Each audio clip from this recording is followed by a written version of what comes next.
eternity. Aw, Mommy, don't stop it there.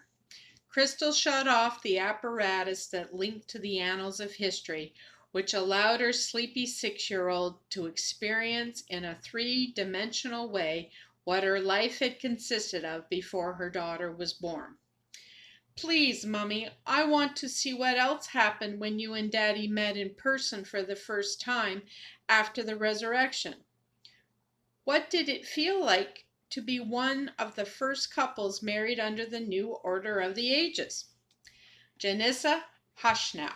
Go to sleep. You have all eternity to see what you want to see. Good night. Janissa had been hearing rumors about her parents' romance around the kingdom all day. Crystal knew it was time for her daughter to know the truth, rather than have her daughter's mind filled and clouded with only half-truths.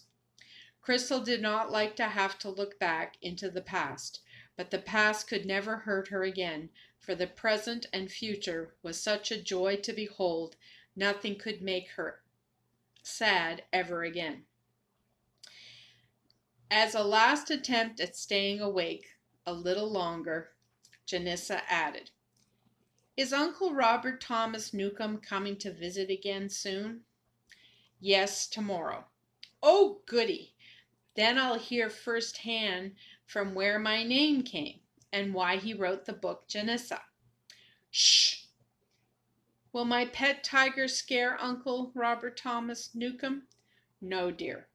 You are thinking about the tigers in the last age again." "Oh, yeah." Janissa yawned. "I cannot imagine Stripes ever eating other animals. I'm so glad we, meaning herself and her pet tiger Stripes, were born during the Kingdom Age. Poor Mummy and Daddy, meaning that they were not born during the Kingdom Age." Crystal kissed her beautiful child as she finished tucking her in for the night. Then Crystal would proceed to check on Janissa's twin brothers asleep in the next room, before going on to see how the baby of the White family was doing. When all her mothering pleasures were done for the day, Crystal would then proceed to do what she liked to do best of all, and that was go to the family room of their home where Jasper would be waiting for her. Jasper and Crystal never tired of this nightly delight of just spending time together, alone. Sometimes they would talk about how their day went, Jasper wanting to know what Crystal's day with the kids was like, Crystal wanting to know what areas of the kingdom Jasper's work had taken him that day. But more times than not, they would just hold one another, content and happy in the knowledge that they would never have to be parted again like they were in the age that was now gone forever, never to be repeated again. Crystal hadn't gotten very far from Janissa's bed when, with half-opened eyes and a mind that was already half off into dreamland, Janissa asked, "Mummy, what if yours and Daddy's love story had been killed forever?" "Janissa, love can't be killed. Love always lives on and on. Otherwise, it's not true love." "Of course, Mummy. Jesus was the first to prove that, wasn't he?"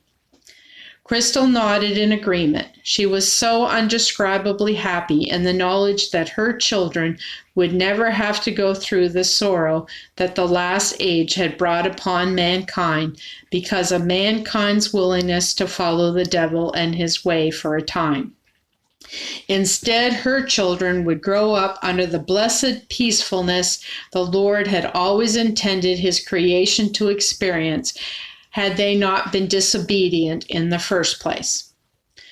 What if the Lord hadn't been merciful enough to have provided the way of escape out of the punishment that Adam, Eve, and their children so rightly deserved?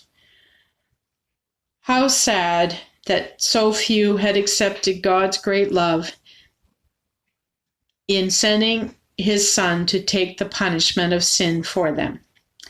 Crystal would never understand what made the pleasures of sin for a season so alluring that it was worth losing out on what she now had with Jasper and her beautiful children for all eternity. She had only believed through faith she would have this someday. How could she have ever doubted she would live happily ever after? Everything in God's word came to pass. It was just a matter of waiting on God's perfect timing. Oh, how glad she was that she had been patient after all. Wait and endured to the end. For what a beautiful beginning it had wrought, a beginning that would never end, but live on for all eternity. Praise his wonderful name.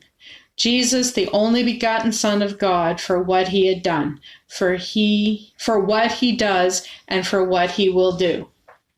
Jasper interrupted Crystal's thought with a smile and twinkle in his eye as he said, "That didn't take long tonight. How many years did you manage to get through?"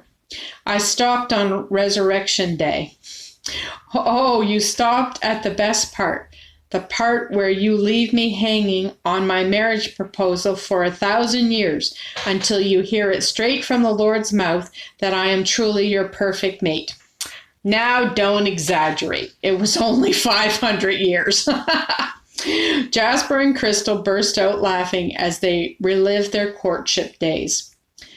Crystal was the first to regain control of her funny bone by asking, "What do you have planned for the children tomorrow? Another day at the beach?" "No, I got a summons today that we are to go to the judgment hall tomorrow." "Oh, of all the luck, it would have to be during your vacation time. Do you think it will take long?" "I have no idea. It will be so good to finally put that part of our lives finally in the past." "What time do we have to go?" 8 o'clock in the morning. "Well, then we better get to bed."